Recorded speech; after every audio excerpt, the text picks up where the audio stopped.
Hello दोस्तों, आप सभी का स्वागत है हमारे इस प्यारे से यूट्यूब चैनल एम एजुटेनमेंट पर। आज हम पढ़ने वाले हैं कक्षा 12वीं केमिस्ट्री में मोस्ट इम्पोर्टेंट टॉपिक के बारे में, जो ट्रेंडिंग टॉपिक है 2026 में मोस्ट इम्पोर्टेंट है। बस इतना अगर पढ़ लिए तो केमिस्ट्री में आप 90+4 किया केमिस्ट्री। बस जितना बता रहे हैं उतना बस पढ़ लो, बाकी सब छोड़ दो। 100% से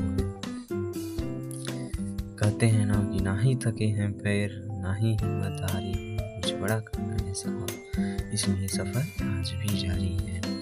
शुरू करते हैं वीडियो को बिना देर किए।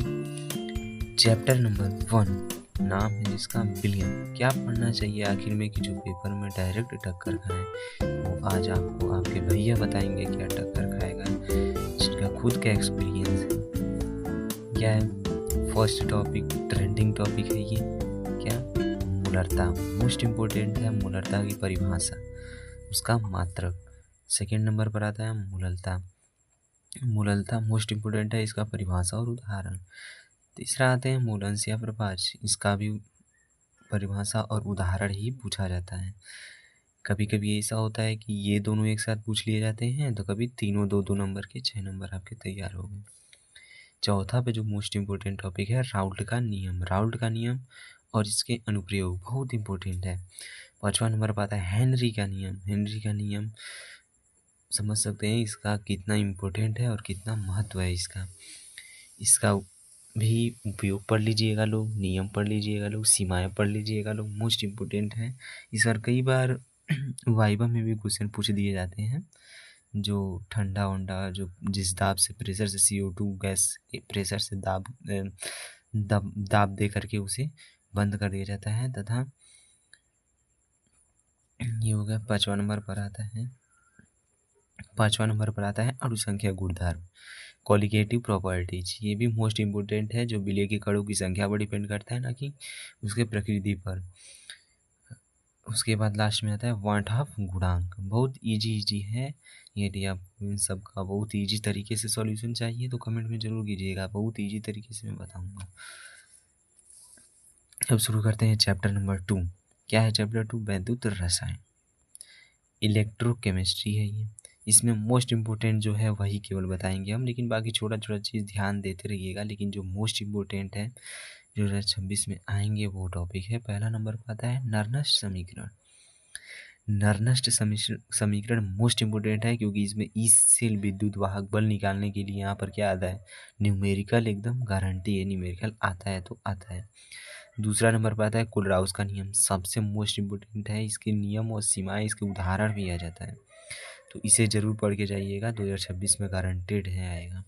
मानक इलेक्ट्रोड विभव का मान, यानी प्रत्येक जो है इसका मैं ट्रिक जानता हूँ, वही तो कह रहा हूँ। अगर इसका ट्रिक से इजी तरीके से सॉल्यूशन चाहिए तो कमेंट जरूर कीजिएगा। बहुत इजी तरीके से line by line her chapter का लेके आऊँगा, जितना ये इम्पोर्टेंट टॉपिक है उतना ही, जो आपके बोर्ड परीक्षा में फंसे। याद कर लीजिएगा लोग। अब आते हैं लोग चैप्टर नंबर 3, जिसका नाम है रासायनिक बलगतिकी, अर्थात केमिकल काइनेटिक्स। इसमें जो फर्स्ट इम्पोर्टेंट है ताक्षणिक वेग तथा औसत वेग में अंतर पूछ देता है, या कभी कभी परिभाषा पूछ देता है 2-2 नंबर का। दूसरा पे आता है अभिक्रिया का वेग। क्या होता है अभिक्रिया का वेग, वो पूछ सकता है। तीसरा नंबर पर आता है वेग नियम या वेग स्थिरांक। वेग नियम या वेग स्थिरांक दोनों में से कोई एक पूछ सकता है। वेग स्थिरांक भी पूछ सकता है, मोस्ट इम्पोर्टेंट टॉपिक है ये। चौथा नंबर पर आता है अभिक्रिया की कोटि आणविकता में अंतर, यानी कि अभिक्रिया की कोटि और आणविकता में अंतर। जान ही गए होंगे कि इतना मोस्ट इम्पोर्टेंट है, ये हर साल आने की संभावना होती है। अभिक्रिया की कोटि, अभिक्रिया की आणविकता में अंतर 2 नंबर का हमेशा फिक्स रहता है, या परिभाषा पूछे या अंतर पूछे। लास्ट में आता है इसका ट्रेंडिंग टॉपिक 5वां नंबर पर प्रथम कोटि की अभिक्रिया।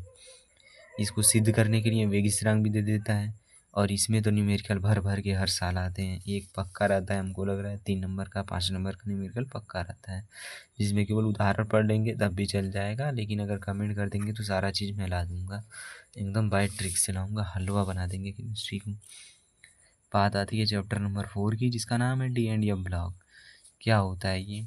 तो फर्स्ट पॉइंट जो है मोस्ट इम्पोर्टेंट है, इस बार आने की संभावना 100% है, क्योंकि 2023 में ये आया था, उसके बाद नहीं आया है। संक्रमण तत्व तथा उनका इलेक्ट्रॉनिक विन्यास, यानी कि संक्रमण तत्व क्या है, ठीक, उसके बारे में लिख देंगे, तथा उसके जो उदाहरण है scandium, titanium, radium, chromium, manganese, iron, copper, निकल, कॉपर, जिंक, उसके इलेक्ट्रॉनिक विन्यास आपको बहुधी तरीके से आनी चाहिए।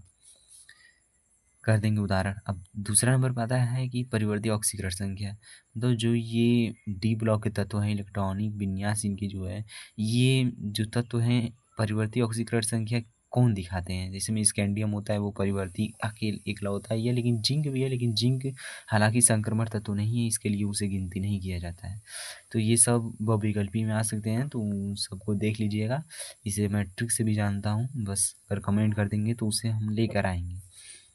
तीसरा नंबर पर आता है लेंथेनाइड संकुचन या लेंथेनाइड अंकुचन, बहुत ही मोस्ट इम्पोर्टेंट है, हर साल आता है, इसका प्रभाव भी पूछ देता है। लेंथेनाइड संकुचन का प्रभाव क्या होता है, तो इसका प्रभाव ये होता है कि जो ये एसपीडीएफ ब्लॉक के कक्षक होते हैं जो, उनको सिकोड़ने का काम करता है, यानी कि उसे अंकुचन करता है, छोटा करता है, उसे आकार में छोटा करने का काम करता है।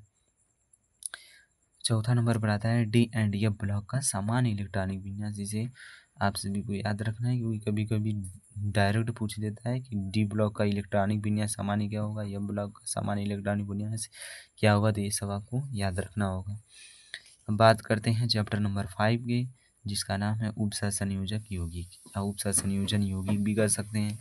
इसमें जो most important topic, trending topic है, उसका नाम है वीवीटी, पहले ही आ जाएगा वीवीटी।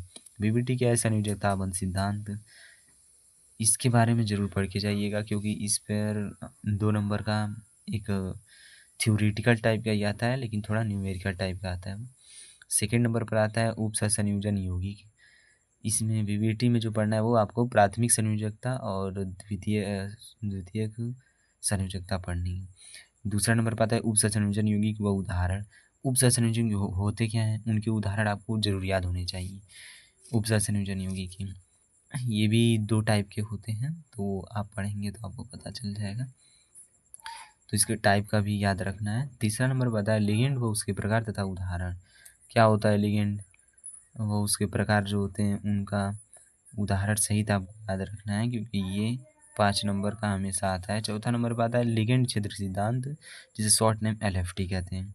लिगेंड क्षेत्र सिद्धांत के अनुसार चतुष्फलकी तथा अष्टफलकी जो क्षेत्र सिद्धांत है, उनका डिटेल जो है वो पूछता है। इसके बारे में मैं बहुत ईजिली तरीके से और ट्रिक भी जानता हूँ मैं, तो अगर कमेंट करेंगे या ना भी करेंगे तभी इसे हम चैप्टर वाइज जो मोस्ट इम्पोर्टेंट टॉपिक लिखे हैं उसका सॉल्यूशन देंगे हम आपको। आगे इन सभी के सॉल्यूशन के लिए कमेंट ज़रूर करें, बिल्कुल इजी बताएंगे और ट्रिक से बताएंगे जो आपके दिमाग में 100% घुसेगा। फिर से आप एक बार स्क्रीनशॉट मार लें इन सभी टॉपिक्स का, एक बार ये ट्रेंडिंग टॉपिक है जो 2026 में आएंगे। आशा करता हूँ अगर वीडियो अच्छी लगी हो तो वीडियो को लाइक शेयर सब्सक्राइब जरूर करें। धन्यवाद।